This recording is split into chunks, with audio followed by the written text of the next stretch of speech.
Kung systems loss kasi, parang tatanggapin na lang nating pikit mata no, tayo mga consumers.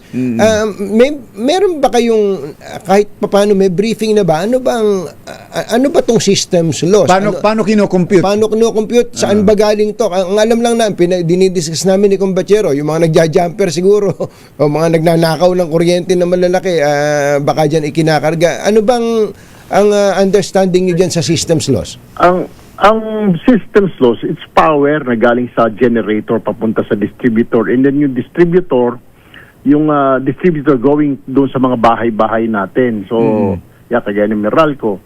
Pagkatapos, yung power na yon biglang nawawala, parang nag-evaporate. Maraming dahilan Tama ka, yung nagja-jumper, nakakalibre sila.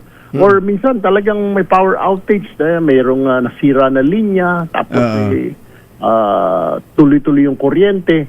Pero tayo nagbabayad. Ang magandang example dyan, Katunying, Jerry, parang isang tindahan. Pag na-shoplift ka, nag-shoplift sa tindahan mo, charge mo ba sa susunod na customer? Pataasa mo yung presyo.